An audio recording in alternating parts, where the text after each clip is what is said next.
Hello and welcome दोस्तों, आप सभी का स्वागत है हमारे YouTube चैनल जिसका नाम है P4 permanent love stories chess. तो बिना देरी के इस वीडियो को मैं शुरू करना चाहूँगा और ना ही कोई लाइक है मैं इस पार्ट का। अगर आप लाइक करना चाहें तो कर सकते हैं, बस एक रिक्वेस्ट है आपसे कि हमारे YouTube चैनल जिसका नाम है P4 परमानेंट लव स्टोरीज चेस इसे सब्सक्राइब करें और बेल आइकन को भी दबा दें। चलिए वीडियो को शुरू करते हैं। अगर आप लाइक करना चाहें तो कर सकते हैं इस वीडियो को, और हमारे इंस्टाग्राम अकाउंट की लिंक डिस्क्रिप्शन में। चलिए वीडियो को स्टार्ट करते बिना किसी इंट्रो के। तो हम देखते हैं कि जब मित्सु यानी कि परमेन अपना डिनर करके वापस आता है अपने रूम में, तो वो देखता है कि उसके रूम की खिड़की पर किसी की परछाई थी। तो पहले तो ये देख के परमेन यानी कि मित्सु बहुत ही घबरा जाता है। वो सोचता है कितनी रात गई कि कौन है ये जिसकी परछाई मेरी खिड़की पर है, ये हो कौन सकता है, ये सब कुछ सोच रहा होता है। फिर वो थोड़ा सा घबराते हुए खिड़की को खोलता है। जैसे ही वो खिड़की को खोलता है तो कोई चीज़ आके बहुत ज़ोर से परमेन से टकराती है और परमेन जाकर हमारा सीधा बेड पर गिर जाता है। तो जिसने मित्सु यानी कि परमेन को टक्कर मारी थी वो और कोई नहीं बल्कि वो पाको ही थी। तब उन दोनों में ये हो रहा था। तो पाको ने परमेन को एक लिप टू लिप किस की थी। तो परमेन को पहले तो कोई होश नहीं रहती। जब उसे होश आता तो वो पाको को थोड़ा सा साइड करने की कोशिश करता और कहता है पाको पाको प्लीज़ उठो। तो पाको ये सुन के साइड होती है और वो कहती है सॉरी परमेन, इसके लिए मुझे माफ़ करना। तो परमेन कहता है कि कोई बात नहीं पाको, अब तो मुझे इसकी आदत सी हो गई है, पर पहले तुम मुझे ये बताओ कि तुम यहाँ इस समय क्या कर रही हो। तो पाको कहती है कि मैं तो बस ये देखने आई थी कि तुम सो गए या नहीं, क्योंकि मुझे तो नींद नहीं आ रही थी, ना ही मेरे सोने का मन है। तो परमेन भी कहता है कि हाँ पाको, यही मेरा भी हाल है, मैं कल के लिए बहुत एक्साइटेड हूँ। तो पाको कहती है हाँ यही कारण है जो मुझे भी नहीं सोने दे रहा। तो पाको कहती है परमेन से, परमेन क्यों ना हम दोनों फ़िलहाल कहीं चलें बाहर। इस समय बाहर ताज़ी हवा में हम दोनों घूम कर आते हैं और इस समय ना कोई ट्रैफिक, ना कोई इमरजेंसी, ना कुछ, सिर्फ हम दोनों रिलैक्स करते हैं जाके। तो पाको की ये बात सुन के परमेन एकदम एग्री कर देता है। तो वो दोनों वहाँ से चले जाते हैं। तो परमेन बिना अपने रोबोट को एक्टिवेट किए वहाँ से चला जाता है। जब वो जाता है तो परमेन पाको से पूछते हैं हम कहाँ जाएं, हमें कल 5 स्टार होटल में भी जाना है, तो हमें कल वापस भी जल्दी आना होगा। तो पाको कहती है कि परमेन हम दोनों हमारे उसी ट्री हाउस में चलते हैं जो हमने पिछली बार जब हम डेट पर गए थे तब हमने बनाया था जंगल में। तो परमेन इस बात से एग्री करता है और वो हाथों में हाथ डालकर सुपरसोनिक स्पीड से वहाँ से चले जाते हैं। और कुछ देर बाद यानी कि कम से कम 1 या 2 मिनट के अंदर अंदर वो वहाँ तक पहुँच जाते हैं, क्योंकि सुपरसोनिक स्पीड में वो गए थे। पर जैसे ही वो पहुँचते हैं वहाँ पे एक बोट होती है। तो परमेन कहता है कि पाको अब हम फिलहाल बोटिंग करते हैं, हम ट्री हाउस में बाद में जाएंगे। तो परमेन और पाको समंदर में बोटिंग कर रहे थे और तब तारों सा भरा हुआ आसमान था। तो परमेन और पाको से देखते हुए बहुत ही इंजॉय कर रहे थे और आसपास डॉल्फिन्स भी थी। तो ऐसे ही 1-2 घंटे बीत जाते और फिर वो आदमी जब उन्हें नींद आने लग जाती है तो वो उसी ट्री हाउस में जा रहे होते हैं। और फिर जब वो ट्री हाउस में पहुंच जाते हैं तो वहाँ पे वो सो जाते हैं। तो ऐसे ही धीरे धीरे करके समय निकलता है और सुबह के 5 बज जाते हैं। जब सुबह के 5 बजते हैं तो पाको की नींद खुलती है और वो देखती है कि परमेन पाको के ऊपर सो रहा था।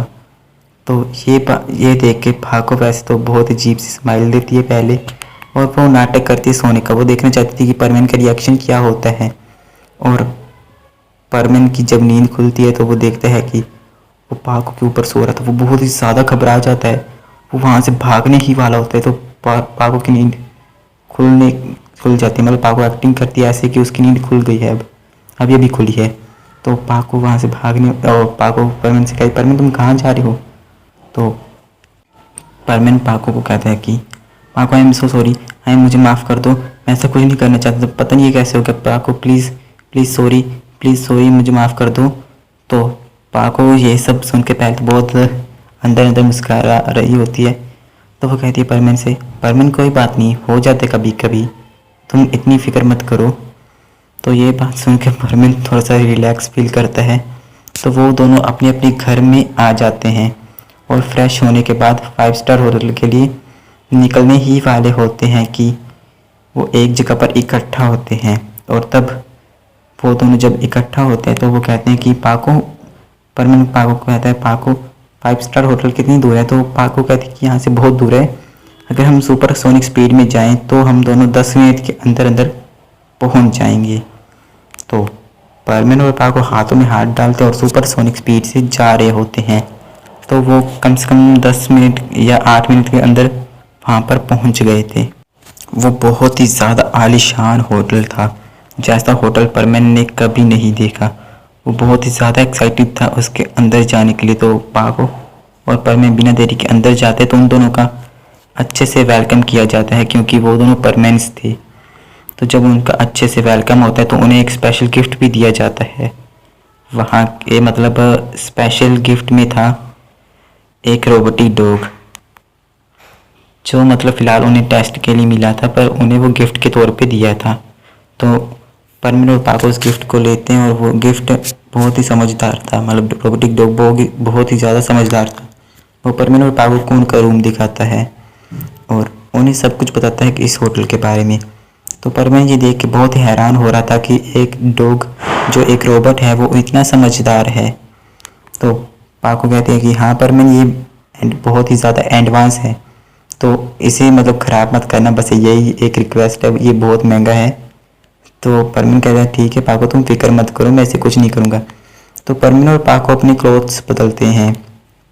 परमिन सबसे पहले परमिन कोट पैंट पहन लेता है, क्योंकि होटल में वो सब कुछ तो चलता नहीं है जो उसने पहना था।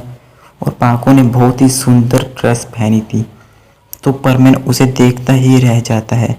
तो परमिन की नज़रें नहीं हट रही थी, तो पाको धीरे धीरे परमिन के पास आती है और चुटकी बजाकर कहती है कि परमिन, परमिन क्या हुआ, क्या देख रहे हो? तो परमिन कहता है कि पाको, पाको कुछ नहीं, बस ऐसे ही। तो इसी तरह से मतलब उनकी होटल के सफ़र की होती है शुरुआत। और तो परमिन और पाको जब 5 स्टार होटल में आते हैं तो वो अपना रूम देखते हैं उसके बाद, क्यों उनका रूम बहुत ही ज़्यादा ब्यूटीफुल था। तो पाको कहती है कि परमिन तुम्हें ये कमरा पसंद आया? तो परमिन कहते हैं हाँ पाको, मुझे बहुत पसंद आया। तो पाको कहती है कि परमिन, इस सारे कमरे को मैंने सजाया अपने हाथों से, इस सारे कमरे की तैयारियां मैंने की थी सुमेरियो के लिए, पर वो आ नहीं सकी। तो ये सब कुछ तुम्हें भी पसंद आया, तो मुझे बहुत अच्छा लगा ये देखकर। तो पाको कहती है कि पाको, मुझे तो ऐसा लग रहा है कि ये सारी तैयारियां तुमने सिर्फ मेरे लिए ही किए हैं। तो परमिन ये कहते हैं कि पाको की गालें थोड़ी सी लाल हो जाती हैं। तो परमिन और पाको मतलब खाना खुना खा लेते हैं और उसके बाद उन्हें पता चलता है कि यहाँ पे एक लव्स पार्क है जहाँ पे सिर्फ लवर्स जा सकते हैं वैसे तो, पर पाको वहाँ जाने की जिद कर रही थी। तो परमिन थोड़ा सा घबराया हुआ था, तो वो पाको की हाँ में हाँ मिला ही देता है। तो पाको और परमिन वहाँ पे जाते हैं और लवर्स पार्क में बहुत सारी चीज़ें थी जो सिर्फ़ और सिर्फ लवर्स के लिए ही थी। तो दोस्तों ये पार्ट सिर्फ यहीं तक है, अगला पार्ट कभी भी आ सकता है, माफ़ करना जल्दी अपलोड नहीं हो पाएगा अगर तो।